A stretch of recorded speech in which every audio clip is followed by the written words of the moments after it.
नमस्कार, नियोजन competition cracker channel में आपका स्वागत है। देखते हैं आज की महत्वपूर्ण खबरें। उत्तराखंड के 20 कॉलेज बनेंगे मॉडल मुख्यमंत्री।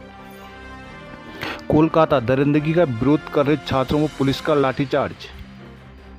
नई दिल्ली, प्रधानमंत्री मोदी और पुतिन के बीच यूक्रेन पर वार्ता। देहरादून, सेना की नर्स को डिजिटल अरेस्ट बताकर ठगा। चमोली की कुसुम लता को राष्ट्रीय शिक्षक पुरस्कार।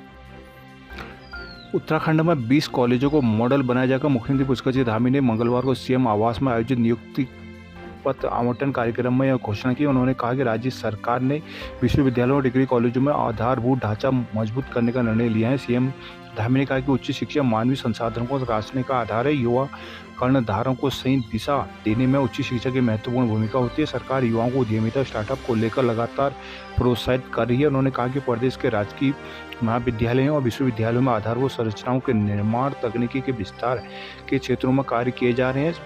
शोध को बढ़ावा देने के लिए शोधार्थियों को प्रोत्साहन किया जा रहा है। कौशल गौरव योजना के तहत राज्य के उच्च शिक्षा संस्थानों में अध्ययनरत छात्रों के लिए बैंकिंग और वित्तीय प्रशिक्षण और 5,000 छात्रों के प्लेसमेंट का भी लक्ष्य रखा गया है। चमोली जिले के उच्च प्राथमिक विद्यालय बीना पोखरी में तैनात शिक्षिका कुसुमलता गढ़िया को वर्ष 2024-25 के लिए राष्ट्रीय शिक्षक पुरस्कार के लिए चयनित किया गया है। यह थराली के रहने वाले केंद्रीय शिक्षा मंत्रालय की ओर से मंगलवार को शिक्षक पुरस्कार के लिए चयनित शिक्षकों के नामों का ऐलान किया गया। केंद्र सरकार की ओर से जारी सूची में राज्य से एक ही शिक्षिका का नाम शामिल है। विदित है कि केंद्र सरकार हर साल देश में शिक्षा के क्षेत्र में उत्कृष्ट कार्य करने वाले शिक्षकों को पुरस्कार के लिए चयनित करती है, जिन्हें शिक्षक दिवस पर राष्ट्रपति के हाथों सम्मानित किया जाता है। इस साल राज्य से चमोली में तैनात शिक्षिका कुसुमलता गढ़िया के इस पुरस्कार के लिए चुना गया है। नई दिल्ली, यूक्रेन दौरे के 4 दिन बाद मंगलवार को प्रधानमंत्री नरेंद्र मोदी ने रूसी राष्ट्रपति व्लादिमीर पुतिन से बातचीत की। इस दौरान उन्होंने यूक्रेन की अपनी यात्रा से संबंधित अनुभवों को साझा किया। साथ ही यूक्रेन के साथ संघर्ष विराम के लिए शीघ्र स्थायी और शांतिपूर्ण समाधान के लिए भारत की दृढ़ प्रतिबद्धता दोहराई। प्रधानमंत्री मोदी ने सोशल मीडिया मंच एक्स पर एक रिपोर्ट में कहा कि बातचीत के दौरान भारत और रूस के बीच रणनीतिक साझेदारी को और मजबूत करने के उपायों पर भी चर्चा की गई। रूस यूक्रेन संघर्ष पर विचारों का आदान प्रदान भी किया गया। विदेश मंत्रालय ने बयान जारी कर कहा कि प्रधानमंत्री नरेंद्र मोदी ने पिछले महीने हुई अपनी रूस यात्रा को भी याद किया। टेलीफोन पर वार्ता के दौरान उन्होंने यूक्रेन संघर्ष के लिए समाधान के लिए सभी हितधारकों के बीच बातचीत और कूटनीति के महत्व का जिक्र किया। दोनों नेताओं ने कई द्विपक्षीय मुद्दों पर प्रगति की समीक्षा की तथा भारत रूस के बीच रणनीतिक साझेदारी को और मजबूत करने के उपायों पर चर्चा की है। देहरादून, पुरानी पेंशन बहाली के लिए मोर्चा यूपीएस के खिलाफ आंदोलन तेज।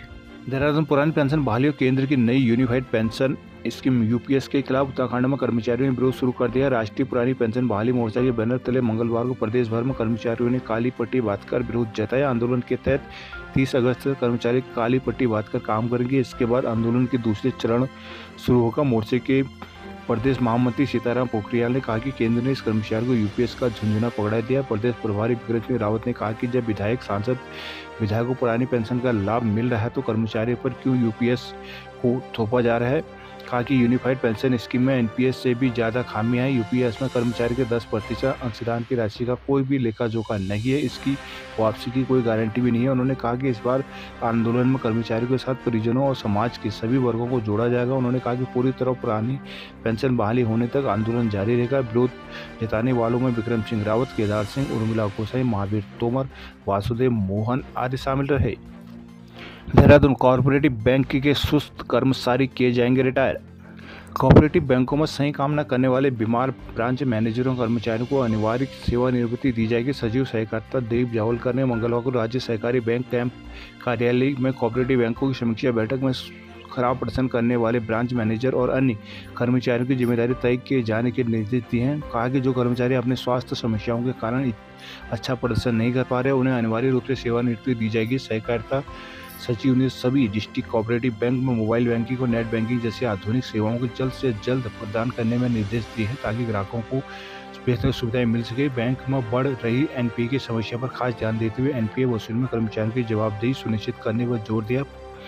बैठक में प्रबंधक निदेशक गिरज बेलवाल ने विस्तृत प्रगति रिपोर्ट भी प्रस्तुत की। प्रबंधक निदेशक ने बताया कि वर्तमान में उत्तराखंड राज्य कोऑपरेटिव व जिला सहकारी बैंक की 15 में से 12 शाखाएं लाभप्रद स्थिति में बकाया ऋणों की वसूली के लिए प्रयास किए जा रहे हैं, जिससे एनपीए में 4.08% की कमी आई है।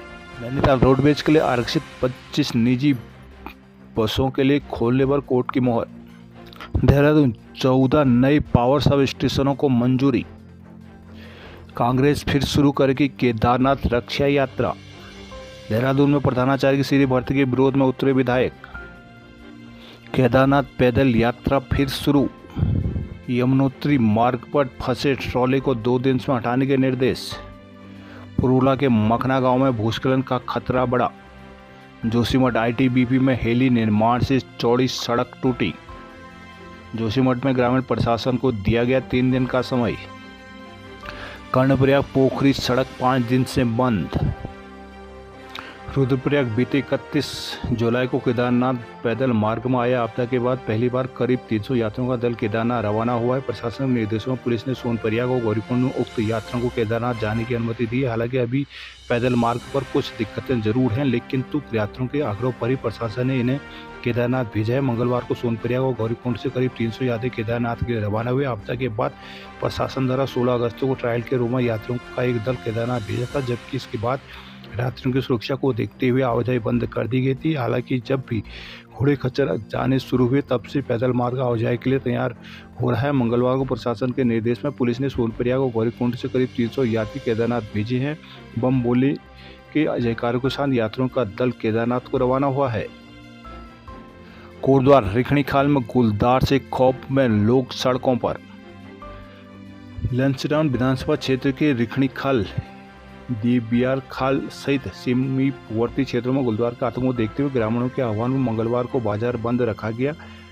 मेदड़ी बैंड पर वन विभाग के खिलाफ धरना प्रदर्शन करते हुए ग्रामीणों को गुलदार की दहशत से मुक्त करने की मांग की। देवियो खाल में सांकेतिक जाम भी लगाया गया। मंगलवार को गुलदार प्रभावित गांव कोटा तल्ला सहित हिटौली, बंसू, पाटा, गुटेरता और सिंधी गांव के ग्रामीण बड़ी संख्या में मेदनी बैंड में एकत्रित हुए। यहाँ उन्होंने वन विभाग और सरकार के खिलाफ नारेबाजी की। इस बात की सूचना मिलते ही विभागीय अधिकारी मौके पर पहुंचे, ग्रामीणों को समझाने का प्रयास किया। इस अवसर पर ग्रामीणों ने उप जिलाधिकारी शालिनी मौर्य के माध्यम से मुख्यमंत्री और वन रेंज अधिकारी पोखड़ा नक्षत्र शाह को ज्ञापन सौंपा। व्याख्यान में ग्रामीणों ने बताया कि प्रदेश के पहाड़ी क्षेत्रों पर गुलदार का आतंक बढ़ता जा रहा है। रिखणीखाल क्षेत्र के कई गांवों में गुलदार काश्तकार को जानवरों पर भी हमला कर रहा है। हमला संबंधी जानकारी देने के लिए रिखणीखाल क्षेत्र में रेंज कार्यालय खोला जाना चाहिए। कहा कि जंगली जानवरों द्वारा जब भी मानव पर हमला किया जाता है, ऐसी स्थिति में जानवर को स्वतः नरभक्षी घोषित करने संबंधित अधिनियम भी बनाना चाहिए। इसके अलावा ज्ञापन में हमले से पीड़ित परिवार के लिए मुआवजे की राशि बढ़ाने, रिखणीखाल क्षेत्र की सड़कों और कस्बों में पैदल मार्गों में उगी झाड़ी कटान के लिए बजट जारी करने और भविष्य में ऐसी घटनाओं से विद्यार्थियों के पठन पाठन प्रभाव न पड़ने संबंधी व्यवस्था बनाने की मांग की है। धरना प्रदर्शन से मोहन सिंह नेगी, मोहन सिंह रावत, दिनेश सिंह, मनोज सिंह, भारत सिंह, अनवर सिंह आदि ग्रामीण मौजूद रहे। पुरोला में जल संस्थान कर्मियों का धरना प्रदर्शन। रुद्रपुर नर्स हत्याकांड में कांग्रेस महिला कमेटी प्रदेश अध्यक्ष दूसरी महिलाओं का पुलिस अभद्रता का आरोप।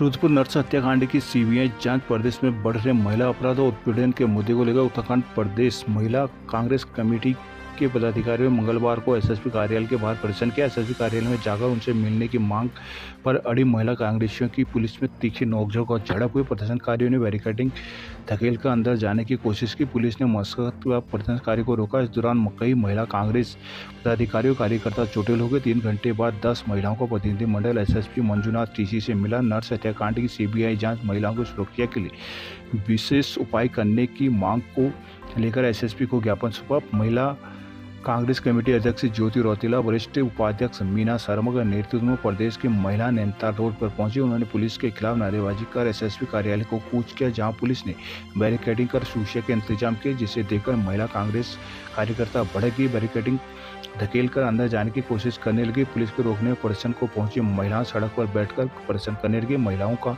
आरोप था कि पुलिस नर्स हत्याकांड की असली आरोपी की जांच नहीं कर रही है और उन्हें बचा रही है। उन्होंने नर्स हत्याकांड की सीबीआई जांच और पीड़ित परिवार को 1 करोड़ रुपये मुआवजा देने की मांग की। काफ़ी देर तक एसएसपी से मिलने की मांग पूरी न होने पर महिलाएं भड़क गई और बैरिकेडिंग धकेलना शुरू कर दिया। इस दौरान महिला पुलिस कर्मियों और महिला कांग्रेसियों में खूब नोकझोंक हुई। प्रदर्शन के करीब 3 घंटे बाद एसएसपी डॉक्टर मंजूनाथ टीसी ने महिला कांग्रेसियों को वार्ता के लिए कार्यालय बुलाया। महिला कांग्रेसियों ने एसएसपी को ज्ञापन सौंपा। एसएसपी ने बताया कि नर्स हत्याकांड की एसआईटी गहनता से जांच कर रही है और पुलिस सबूत जुटा रही है।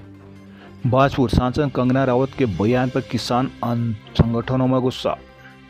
भाजपा सांसद कंगना रानौत के किसानों को लेकर दिए गए विवादित बयान से नाराज किसान कांग्रेस से मंगलवार को भगत सिंह चौक पर उनका पुतला फूंका। कार्यकर्ताओं ने कंगना की सदस्यता रद्द करने की मांग की। किसान कांग्रेस के प्रदेश अध्यक्ष हरबिंदर सिंह लाडी की अगुवाई में लोग भगत सिंह चौक पर पहुंचे। यहां लोगों ने कंगना का पुतला फूंका। अध्यक्ष लाडी ने कहा कि कंगना लगातार किसानों को लेकर विवादित बयान देती रही है। हालांकि जो बयान सांसद कंगना ने दिया है वह निंदनीय है। उन्हें राष्ट्रपति से कंगना की सदस्यता समाप्त करने की मांग की है। यहाँ मौके पर नवदीप कंग, ब्रिजेश यादव, जगदीप संधू, अंग्रेज सिंह, अमर रंधावा, हरप्रीत बड़ेच आदि मौजूद रहे।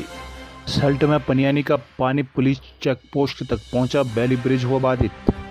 सल्ट पनियाली नाले ने मंगलवार शाम फिर से विकराल रूप ले लिया। नाले का पानी दूर स्थित पुलिस और वन विभाग के चेक पोस्टों तक पहुंच गया। राजमार्ग खैरना रानीखेत रामनगर दोनों पर यातायात बंद करना पड़ा। मंगलवार शाम कालाघाट टाइगर रिजर्व के जंगलों में हो रही मूसलाधार बारिश से मरसूला से मोहान के बीच स्थित पनियाली नाले ने विकराल रूप ले लिया। नाले का पानी इतना बढ़ गया कि उसका पानी 200 मीटर की दूरी पर स्थित मोहान में पुलिस और वन विभाग की चेक पोस्ट तक पहुंच गया। वहां नाले के उफान में आने पर रामनगर से राष्ट्रीय राजमार्ग पर फिर बाधित हो गया, जिसे कुमाऊं गढ़वाल की ओर जाने वाले सभी वाहनों को मोहान में ही खड़ा होना पड़ा। नाले के विकराल रूप लेने पर खैरना रानीखेत राजनगर राज्य राजमार्ग पर भी बने वैली ब्रिज में यातायात प्रतिबंधित करना पड़ा। दोनों सड़कों पर यातायात ठप होने से यात्रियों को दिक्कतों को जूझना पड़ा। वहीं बकराकोट नाला भी उफान पर आ गया, जिससे पर्वतीय क्षेत्रों पौड़ी, गौरीखाल, वोनखाल आदि को जाने वाले सभी छोटे बड़े वाहनों को रुकना पड़ा। पुलिस चेक पोस्ट प्रभारी जितेंद्र सिंह बिष्ट का कहना है कि अतिवृष्टि से क्षेत्र में आए